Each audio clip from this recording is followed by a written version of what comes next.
अपने अनुभव के द्वारा भी दोहराया है कि कैसे हर माताएं, बूढ़ी माताएं अपने घर से ईंट लेकर आते थे जब ये यज्ञ का काम चल रहा था ना।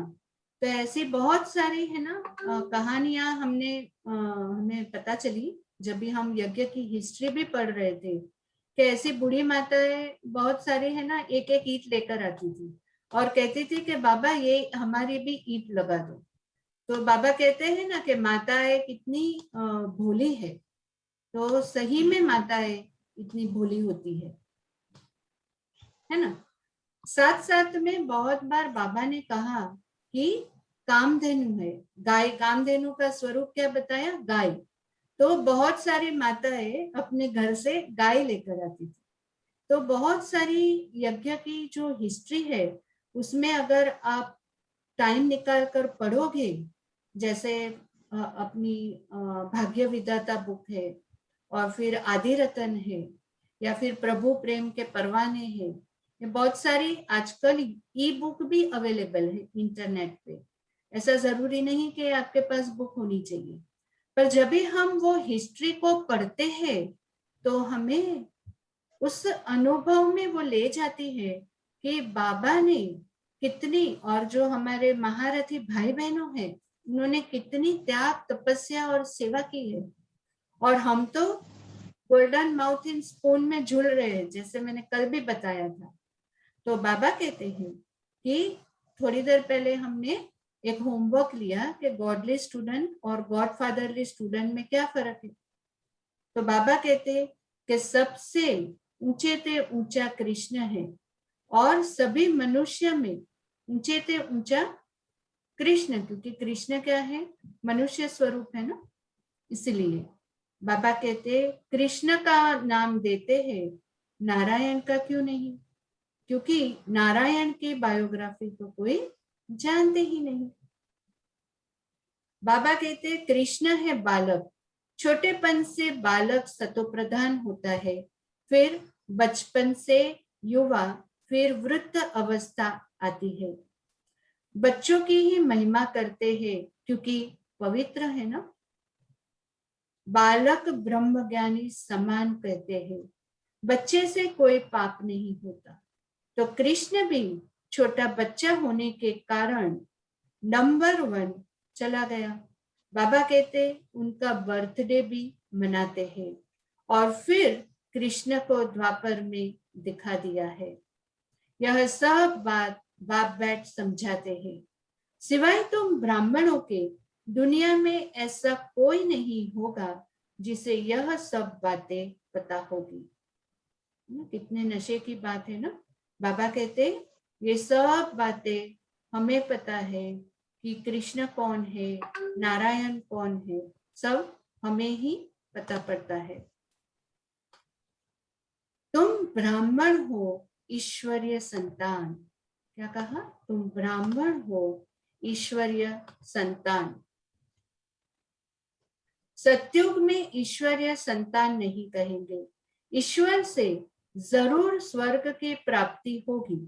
यह है तुम्हारा अति दुर्लभ अमूल्य जीवन। क्यों ऐसा कहा? अति दुर्लभ अमूल्य जीवन, क्योंकि अभी ही बाबा ने आकर हमें अपना बनाया और संगम की 1 सेकंड बाबा ने कहा हमें सफल करना है। तन मन धन अर्पण कर कर बाबा से पूरा पूरा वर्षा लेना है। इसीलिए बाबा कहते अमूल्य जीवन है, सबका तो हो नहीं सकता। यह ड्रामा ऐसा बना हुआ है, कल्प पहले जिन्होंने पढ़ा था वही पढ़ रहे हैं। भगवान ने जरूर भगवान भगवती पैदा की, परंतु भगवान भगवती कह नहीं सकती। God is one. निराकार की ही महिमा है, साकार की थोड़े ही महिमा होती है। इन लक्ष्मी नारायण को निराकार ने ऐसा बनाया। अब राजयोग सीख रहे हैं। बाबा कहते राजाएं स्थापन हुई तो उस समय विनाश भी हुआ ना। कल भी ये बात हमने समझी थी कि स्थापना और विनाश का कार्य साथ साथ चलेगा। ऐसा नहीं कि पहले विनाश हो जाएगा फिर स्थापना, दोनों पैरेलल चल रहा है। तो बाबा कहते, बाप जरूर स्वर्ग का वर्षा देंगे, अब तो है संगम की बात। शिव बाबा आते हैं तब खेल पूरा होता है और फिर कृष्ण का जन्म होता है। मनुष्य तो बेचारे मूंझ गए हैं, तब तो बाप आकर समझाते हैं। परमपिता परमात्मा ब्रह्मा द्वारा शास्त्रों का सार बताते हैं। अभी तुम मास्टर नॉलेजफुल हो गए हो। आदि मध्य अंत का, सृष्टि के 5000 वर्ष के ड्रामा का हमें सारा नॉलेज बाबा ने दे दिया है। और इसीलिए बाबा कहते हैं तुम मास्टर नॉलेजफुल हो गए हो। आत्मा की ही महिमा है, ज्ञान का सागर, आनंद का सागर, ब्लिसफुल, यह बाप की महिमा है। बाप कहते हैं यह भारत तो सबसे बड़ा तीर्थ स्थान है, परंतु कृष्ण का नाम डालने से सारी महिमा गुम कर दी है। नहीं तो सभी शिव के मंदिर में फूल चढ़ाते, सबका सदगति दाता तो वह एक है। आधा कल्प, तो यहाँ बाबा कहते हैं कि शिव के मंदिर में नॉर्मली क्या चढ़ाया जाता है, अक के फूल, नहीं तो धतूरा चढ़ाया जाता है, और एक कांटे वाला फूल आता है जो अक का। तो बाबा कहते हैं अक के फूल सिर्फ शिव बाबा के मंदिर में ही चढ़ते हैं, क्योंकि विकार को लेने की क्षमता एक निराकार परमात्मा में है। तो बाबा कहते हैं सबको तमो प्रधान बनना ही है। अब बाप कहते तुम बच्चों के लिए नई दुनिया स्थापन कर रहा हूं। तो नई दुनिया बाबा स्थापन कर रहे हैं कि हम बच्चे, ये भी यहाँ पर हमें सोचना है। बाबा हमें मदद करते हैं, बाबा आकर श्रीमत देते हैं, बाबा आकर शिक्षा देते हैं, बाबा आकर शक्तियां और गुणों की हमें धारणा कराते हैं, हमें स्वर्ग की स्थापना करने के लायक बाबा बनाते हैं। स्वर्ग तो हमें ही स्थापन करना है, बाबा आकर स्थापन नहीं करेगा। स्वर्ग तो हमें ही स्थापन करना है, सिर्फ बाबा आकर हमें शिक्षा देते हैं। बाबा कहते कि उसमें मैं खुद नहीं आता, सब कुछ तुम बच्चों के लिए है। साफ बात है, मनुष्य तो अपने लिए करते हैं, फिर कहते हैं कि हम निष्काम करते हैं, परंतु निष्काम तो कोई कर न सके, हर चीज का फल जरूर मिलता है। मैं तो तुम बच्चों को अविनाशी ज्ञान रतन देता हूँ, तुम्हारे लिए ही वैकुंठ लाया हूँ, तुम्हारे लिए ही वैकुंठ लाया हूँ। बच्चों को बाबा कहते तो वह लेने के लिए ऐसा लायक बनना पड़े, स्वर्ग का मालिक बनना है। हथेली पर बहिष्ठ मिलता है, सेकंड में जीवन मुक्ति अथवा सेकंड में बादशाही, क्या लेना है। बाबा कहते सेकंड में जीवन मुक्ति भी है और सेकंड में बादशाही भी है। दिव्य दृष्टि दाता शिव बाबा है, सेकंड में वैकुंठ में ले जाते हैं। इस बाबा के हाथ में कुछ भी चाबी नहीं है। इसके हाथ में, ब्रह्मा बाबा के हाथ में कोई भी चाबी नहीं, सब चाबी निराकार शिव बाबा के हाथ में है। बाबा के हाथ में कुछ नहीं। बाप कहते हैं मैं तुम बच्चों को राजाई देता हूँ, मैं नहीं लेता हूँ। और फिर तुम भक्ति मार्ग में जाएंगे, तब तुमको दिव्य दृष्टि से बहलाना पड़ेगा। कितना अच्छी रीति समझाते हैं। ऐसा बाबा कल्प कल्प कल्प के संगम युग पर एक ही बार आते हैं, और वो संगम का सुहाना समय अभी ही चल रहा है। बनी बनाई बन रही है, कुछ बननी नहीं। जो कुछ होता है ड्रामा में नोंदा हुआ है, उसको साक्षी होकर देखो। कल भी यही पूरी पढ़ाई बाबा ने हमें यही श्रीमत दी। बाबा बहुत अच्छी रीति समझाते हैं। बच्चे, मैं तुम्हारा इंश्योरेंस मैग्नेट हूँ। बहुत नई पॉइंट है आज की। बाबा क्या है? Insurance magnet. जितना आप बाबा को यज्ञ में समर्पण तन मन धन समय संकल्प श्वास से करते जाएंगे, उतना बाबा आपको 21 जन्म के लिए रिटर्न देते जाएंगे। तुम्हारी एक पल भी नहीं गवाता हूँ, कौड़ी से तुमको हीरे तुल्य बनाता हूँ। यह सब शिव बाबा करते हैं, इनके द्वारा करण करावन हार है। निराकार निरहंकारी वह है। गॉड फादर कैसे बैठ पढ़ाते हैं? ऐसे नहीं कहते चरणों में पढ़ो। बाप ओबीडियंट सर्वेंट है। कल भी ये पॉइंट बाबा ने बताई थी कि मैं ओबीडियंट सर्वेंट हूँ। बाप कहते जिनको मालिक बनाया वह सुख भोग भोग कर अभी दुखी हो गए हैं। सुख भी बहुत मिलता है, इतना सुख कोई धर्म को नहीं मिलता। आदि सनातन देवी देवता धर्म को ज्यादा सुख मिलता, क्योंकि आदि सनातन देवी देवता धर्म वन वन में आता है और बाद में 5000 वर्ष तक इस ड्रामा में आदि सनातन देवी देवता धर्म को धारण की हुई आत्माएं अपना रोल बजाती है। इसीलिए बाबा कहते इतना सुख और कोई धर्म को नहीं मिलता। ऐसे नहीं कह सकते कि भारतवासियों को क्यों, औरों ने क्या किया। अरे इतने ढेर मनुष्य है, सब तो नहीं आ सकते। बाबा कहते यह ड्रामा बना बनाया है। भारत में आदि सनातन देवी देवता धर्म था। भगवान ने आकर सहज राजयोग सिखाया था। बाप कहते हैं मैं फिर से आया हूँ, मैं फिर से आया हूँ। तुम भी जानते हो 84 जन्मों का पाठ बजाया, अब फिर से हम घर जाते हैं।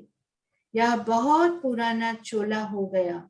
सन्यासी लोग फिर कहते हैं आत्मा सो परमात्मा। बाबा कहते कि ऐसा नहीं कि आत्मा परमात्मा में लीन हो जाती है, पर इस अवस्था में रहते रहते फिर शरीर छोड़ दे। बार बार हम अशरीरीपन का अभ्यास करते हैं ना, उसके बारे में बाबा कहते हैं। परंतु ब्रह्म में लीन तो कोई होता नहीं, उनमें भी कोई कोई बहुत तीखे होते हैं। बाबा कहते शांति में बैठकर शरीर छोड़ चले जाते हैं, तो उनका वायुमंडल 2-3 दिन तक सन्नाटा हो जाता है। तो तुम जानते हो यह पुराना शरीर छोड़ बाबा के पास जाते हैं। ब्रह्म तो बाबा नहीं, यह उन विचारों का ब्रह्म है ना, जो विचार मनुष्य ने अपने जीवन के अंदर रखे हुए हैं। बाबा कहते उसके ब्रह्म है। अच्छा, मीठे मीठे सिक्के प्रति माता पिता बाप दादा का याद प्यार अपनी रूहानी बाप की बाप रूहानी के को बच्चों नमस्ते। को हम हम रूहानी की बच्चों रूहानी बाप दादा को, माता को पिता को याद प्यार, गुड मॉर्निंग और और नमस्ते आगे क्या? सदा रहो हंसते। सब बोलेंगे हंसते सदा रहो हंसते, बन हंसते जाएंगे फरिश्ते, बन जाएंगे फरिश्ते, चलो परम धाम के रास्ते। चलो परम धाम के रास्ते। वाह बाबा वाह, वाह वाह बाबा, वाह मेरा वाह बाबा, भाग्य वाह, वाह वाह मेरा मेरा भाग्य वाह, वाह वाह ड्रामा वाह। वाह ड्रामा वाह, दुआए दो, दुआए दो। वाहे दुआए। शुक्रिया बाबा, शुक्रिया आपका शुक्रिया बाबा, शुक्रिया बाबा शुक्रिया बाबा शुक्रिया। हाँ, रोज मुरली के बाद में हमें बाबा को शुक्रिया कहना है। इससे क्या होगा? हमारे तन मन की जो एनर्जी है ना बहुत ही हाईएस्ट हो जाती है। बाबा कहते आज की मुरली से अभी धारणा के मुख्य पॉइंट सुनेंगे। पहली पॉइंट है, इस ड्रामा की हर सीन, इस ड्रामा की हर सीन क्या शुक्रिया करना, बाबा, शुक्रिया बाबा। साक्षी होकर देखना है। इस ड्रामा की हर सीन साक्षी होकर देखना है। देखना है। बनी बनाई बन रही, कभी किसी बात में संशय नहीं उठाना है। कभी किसी बात में बात संशय नहीं उठाना है। संशय नहीं उठाना है। होना है। जिन्होंने ड्रामा का पार्ट पक्का कर लिया उन्हें कभी भी संशय नहीं उठेगा, नहीं क्योंकि होनी है। हमें पता है कि बाबा कल्याणकारी, ड्रामा भी कल्याणकारी, और मैं आत्मा, मेरा पार्ट भी इस ड्रामा में कल्याणकारी। कल्याणकारी है। दूसरी पॉइंट है, बाप इंश्योरेंस मैग्नेट है। आज की ये बहुत नई पॉइंट है, बाप इंश्योरेंस, मैग्नेट है। इसलिए तन मन धन बाप की सर्विस में सफल कर अपना भविष्य बनाना है। तन मन धन बाप की सेवा में सफल कर अपना भविष्य बनाना है। बाबा कहते हैं कि बाप से पूरा पूरा कनेक्शन रखना है, पूरा समाचार देना है। कल हमने एक एक्सरसाइज की थी ना जिसमें हमारी दिनचर्या को हमने रिवाइज किया था और कैसे हम हमारा रोल बेटर प्ले कर सके वो रियलाइज किया था। तो वैसे ही हमें रात को बाबा को अपना पूरा पूरा समाचार दे देना है, पूरा पोता में देना है। आज का वरदान है, कम शब्दों द्वारा के सर्व राजों को स्पष्ट करने वाले यथार्थ और शक्तिशाली भव। कम शब्दों द्वारा ज्ञान के सर्व राजों को स्पष्ट करने वाले यथार्थ और शक्तिशाली भव। इसकी विधि बाबा ने बताई, कोई भी चीज जितनी अधिक शक्तिशाली होती है उतनी उसकी क्वांटिटी कम होती है। ऐसे ही जब आप अपनी निर्वाण स्थिति में स्थित हो जाते हो तो शब्द कम लेकिन यथार्थ और शक्तिशाली होंगे। सो बाबा कहते हैं कि क्वांटिटी में मत जाओ, क्वालिटी। अपना पुरुषार्थ भी कैसा होना चाहिए, क्वालिटी। ऐसा नहीं 16 घंटा योग करना है, 2 घंटा करो, पर वो 2 घंटे में 8 घंटे की हमें कमाई करनी है। तो बाबा कहते आपकी स्थिति को इतनी पावरफुल बनाओ, कम बोलो, लेकिन जब भी आप बोलो आपके बोल यथार्थ और शक्तिशाली बने। एक शब्द में हजारों शब्दों का रहस्य समाया हुआ होगा, जिससे व्यर्थ वाणी ऑटोमेटिक समाप्त हो जाएगी। एक शब्द से ज्ञान के सर्व राजों को स्पष्ट कर सकेंगे, विस्तार समाप्त हो जाएगा। आज का स्लोगन है, दिल से बाबा कहना, दिल से बाबा कहना अर्थात खुशी और शक्ति की प्राप्ति करना। दिल से बाबा कहना अर्थात खुशी और शक्ति की प्राप्ति करना। तो अगर हमें खुशी और शक्ति की प्राप्ति सारे दिन, आज क्या करेंगे, सारे दिन दिल से बाबा बाबा बाबा कहते रहेंगे। हर चीज, हर कर्म जो हम करते हैं उसको बाबा के आगे समर्पण करते जाएंगे। तो ये थे आज के बाबा के अमूल्य।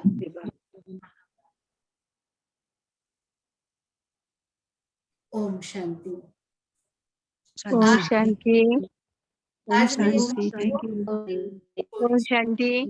ओम शांति। ओम शांति दीदी। आज मैं ओम शांति। ओम शांति दीदी। स्टोरी ओम सुनाती शांति दीदी। ओम शांति। ओम शांति दीदी। ओम शांति दीदी। ओम शांति दीदी। ओम शांति, सबको ओम शांति। अब ओम हम एक शांति। छोटी सी मैं स्टोरी सुनाती हूँ कि इतना दिन जो हम मुरली सुनते हैं, तो मुरली क्यों सुननी चाहिए, है ना। हम मुरली सुनते हैं, लेकिन मुरली से क्या फायदा होता है ये हम रियलाइज नहीं करते। तो मुरली क्यों सुननी चाहिए, तो उसके लिए एक मैं आपको स्टोरी सुनाती हूँ।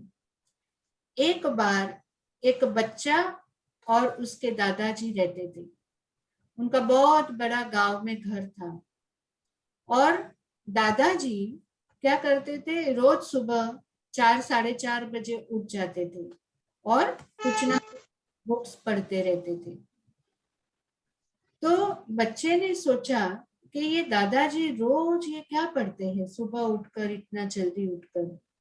धीरे धीरे बच्चा थोड़ा बड़ा हुआ, तो बच्चे ने क्या किया कि वही बुक वही तरीके से उसने पढ़ना चालू किया और उसने सोचा कि मुझे समझ में आ जाएगा कि दादाजी ये क्या करते हैं।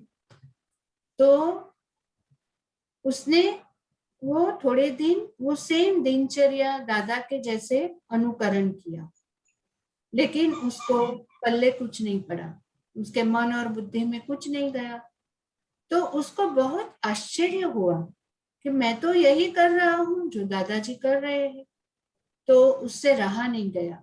तो उसने दादाजी को जाकर पूछा कि दादाजी, जो चीज आप कर रहे हो वही चीज मैं भी तो कर रहा था। मैं भी सुबह जल्दी उठा, मैंने भी ये शास्त्र जो किताब पढ़ रहे थे, आप जो पढ़ रहे थे वो मैंने भी पढ़ा, लेकिन मेरे पल्ले तो कुछ नहीं उतरा। तो दादाजी ने सोचा कि अभी इसको मैं कैसे समझाऊं। तो उन्होंने एक युक्ति की। उन्होंने उस बच्चे को कहा कि तुम एक काम करो, मेरे साथ चलो। वो बच्चे को अपने साथ ले चले, किचन में लेकर गए। किचन में एक बास्केट रखी हुई थी और वो बास्केट में उन्होंने बहुत सारे कोलसे भर दिए, जो काले काले कोयले होते हैं ना, तो कोयले भर दिए। और बाद में उनको बोला कि गांव के यहाँ पर जो छेड़े पर जो नदी है, उस नदी में जाकर इस कोयले इस बास्केट के अंदर पानी भरकर लेकर आओ। अभी बच्चे तो ऐसे भी थोड़े इनोसेंट होते हैं, तो उन्होंने दादाजी ने जो कहा तो वो बच्चे ने किया। तो बच्चा तो फट से गया, वो बास्केट जो कोयले से भरी हुई थी उसको पानी के अंदर डुबोया और फट से भाग कर आया। घर आकर देखा तो पानी कुछ भी उसमें आया नहीं। तो दादाजी ने कहा कि तुम एक काम करो, बहुत और तेजी से भागकर जाओ और भागकर आना, तो पानी इसमें आएगा। तो बच्चे ने फिर भी वही किया, वो भाग के गया और इतना जोर से भागकर फिर आया।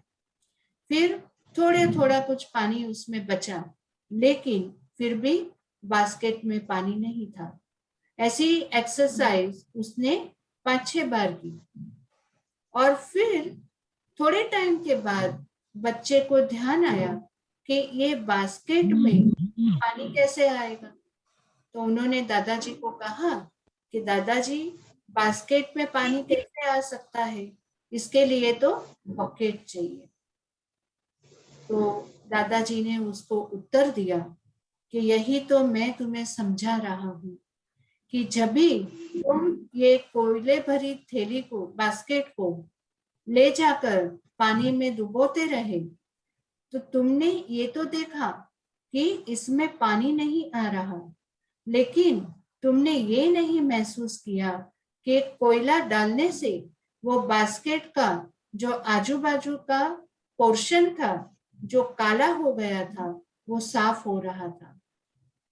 जो बास्केट कोयला डालने से काली पड़ गई थी, वो बास्केट पानी में डालते डालते क्या हो गई, साफ होती गई। इसी तरह हम आत्मा के अंदर 63 जन्मों से विकारों की, पुराने संस्कारों की, कमी कमजोरी की, कोयले के माफिक जो खाद पड़ी हुई है, उसको जब हम ज्ञान अमृत के अंदर डुबोते हैं, ज्ञान सरोवर के अंदर हम डुबकी लगाते हैं, तभी हमारी बास्केट, कौन सी बास्केट? मन और बुद्धि रूपी जो बास्केट है वो क्लीन होते जाती है। और इसीलिए रोज मुरली सुनना बहुत जरूरी है, मुरली को उगारना जरूरी है, और मुरली को जीवन में धारण करना बहुत जरूरी है। तभी ही हमारी काली आत्मा स्वर्ग में जाने लायक सोने जैसी बन जाएगी। इसीलिए मुरली कभी भी मिस नहीं करनी है, ज्ञान सरोवर में डुबकी लगाते ही रहना है। तो ये तो स्टोरी की बात थी, और इस स्टोरी से मैं समझती हूँ बहुत लोग ने रियलाइज किया ही होगा कि मुरली को कैसे अपने जीवन में धारण कर हमें बाबा से सतयुग में वर्ष जाने का तो वर्षा नहीं, सतयुग में राजाई का वर्षा, रॉयल फैमिली का वर्षा लेना है। सतयुग में तो कोई भी जा सकता है, प्रजा भी बन जाएंगे, नौकर चाकर भी बनेंगे, दास दासी भी बन जाएंगे। और बाबा कहते हैं हमें नहीं चाहिए, बाबा हमको नहीं बनना है ना ऐसा, हमें क्या बनना है? राजाओं का राजा बनना है। तो राजयोग की यही पढ़ाई है जो आपको राजाओं का राजा बनाती है। अब कुछ क्षण के लिए हम मेडिटेशन करेंगे, और मेडिटेशन करते करते ही हम आज के इस सत्र को भी समाप्त करेंगे। तो फिर से एक बार, हाँ जी, ओम शांति। हाँ, आप कल परसों 1-2 दिन और कराइए क्लास, ठीक है? ठीक है। हाँ? कितने दिन अलका कराना दीदी, है? कुछ दिन अलका दीदी थोड़ा भाई के उसके कारण थोड़ा बिजी भी है, तो कोई हाँ, बात नहीं भाई, 1-2 बाबा दिन जो तो सेवा देता है उसको करना ही होता है। भाई बहन भी आपका क्लास अच्छा मान रहा है ना? अच्छा, तो ओके, हो रहा है, ठीक। ठिकै छ होइन? सबैजना भन्नुहोस् त। हजुर एकदम एकदम ए, ठिक हजुर ठिक हजुर हाम्रो राम्रो ज्ञान पाउँछ ठीक है नै ना? एक दिन हम लोग है ना, एक दिन हम लोग एक एक्सरसाइज भी करेंगे ड्राइंग की, मैं आपको बताऊंगी। सबको पेन पेंसिल और नोटबुक लेकर भी बैठना है। तो हम क्या करेंगे, मुरली को भी सुनेंगे फटाफट, मुरली को कभी कभी हम मुरली का क्वेश्चन आंसर और धारणा और वरदान पढ़ेंगे, और थोड़ा फिर हम वर्कशॉप भी करेंगे। मुरली के आधार पर हम मनन चिंतन भी करेंगे। ठीक है जी? जी, कल ना बहन जी, हाँ जी, सभी पानी पानी भी थोड़ा कटोरी में लेकर के बैठेंगे, पानी हाँ, में भी थोड़ा सा वाइब्रेशन चार्जिंग चार्ज, करेंगे, पानी चार्ज जी करने का चार्ज, भी हम करेंगे। फिर लेटर टू गॉड, एक बार खुदा दोस्त को पत्र भी लिखेंगे, अलग अलग एक्टिविटी करेंगे। ठीक है जी? जी जी। ओके जी। लेकिन जो सबैले बिहान छिटै जोइन गर्नु ल हजुर, किनभने उहाँले 5:30 देखि कमेन्ट्री राइट टाइममा स्टार्ट गर्छ, त्यति बेला नै त्यो योगको प्रयोग गर्छ। पछि चाहिँ टाइम एन्डिङ हुन्छ कि कम्ती पाउँछ, र पहिला सुरुको यो योगमा नै गराउने ल हजुर। हवस्, थ्याङ्क यू। हवस् हुन्छ भाइजी, हुन्छ। ओम शान्ति। ओके जी। शान्ति। ड्रामा एक्यूरेट है, बाबा सबको अलर्ट और कर ही देगा, और सब अच्छे से जुड़ जाएंगे। और कोई आपके कनेक्शन में भाई बहन भी रहेंगे तो उन्हें भी आप प्रोत्साहन देना, उनको भी आप फोन करके बताना कि ऐसे रोज मुरली में ज्वाइन करो। आज हमने आपको जो स्टोरी सुनाई, आप दूसरे भाई बहनों को सुनाओ, तो उससे क्या होगा, उन्हें भी पता पड़ेगा कि मुरली सुनने से होता क्या है। क्योंकि मुरली सुनने का फायदा किसी को पता नहीं पड़ता है ना, बट ये स्टोरी से बहुत स्पष्ट हो जाता है कि मुरली सुनने से काली आत्मा कैसे बाबा गोरी चमका देता है। तो अब हम 5 मिनट मेडिटेशन करेंगे। अपने आप को चमकती हुई आत्मा में स्थित कर लीजिए और अपने स्वरूप को देखिए।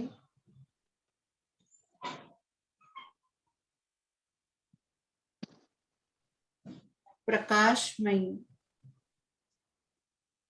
एकदम फोकस लाइट के समान मैं आत्मा हूं।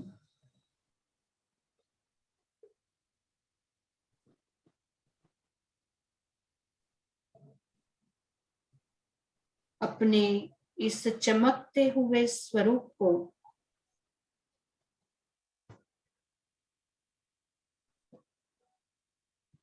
एक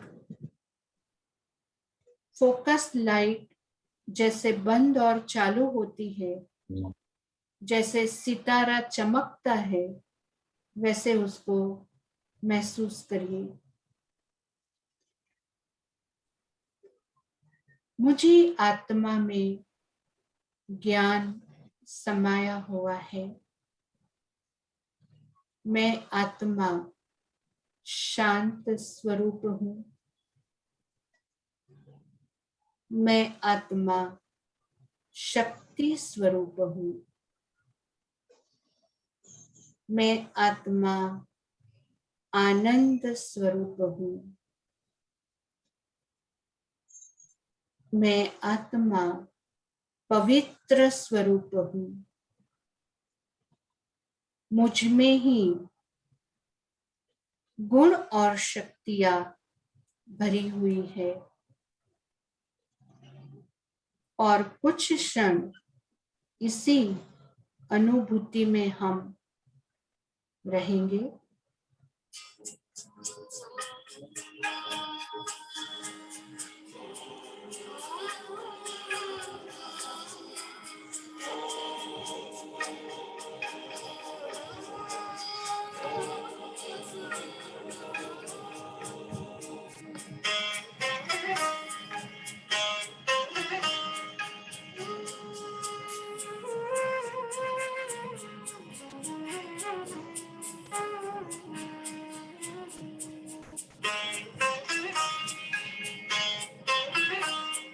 शांत स्वरूप, शक्ति स्वरूप, प्रेम स्वरूप मैं आत्मा हूँ।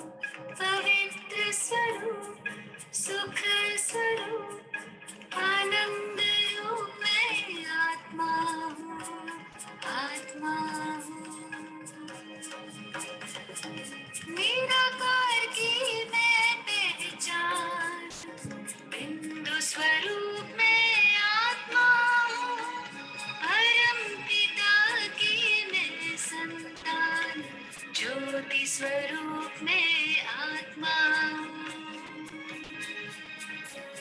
शांत स्वरूप, शक्ति स्वरूप, प्रेम स्वरूप में आत्मा हूँ।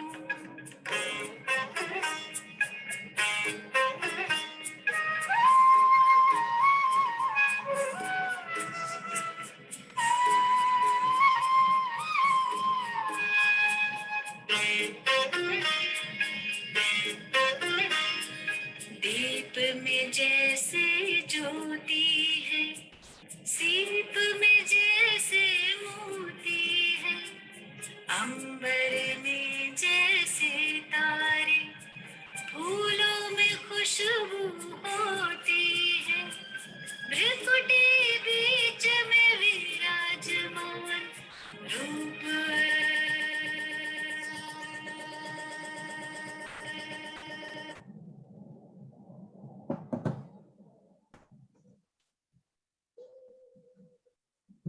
अपने इस स्वरूप को आज घड़ी घड़ी हम दोहराते रहेंगे और जब भी हम आत्मा का अभ्यास करें,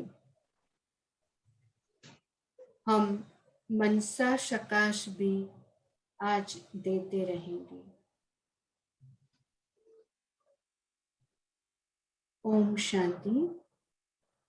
शांति।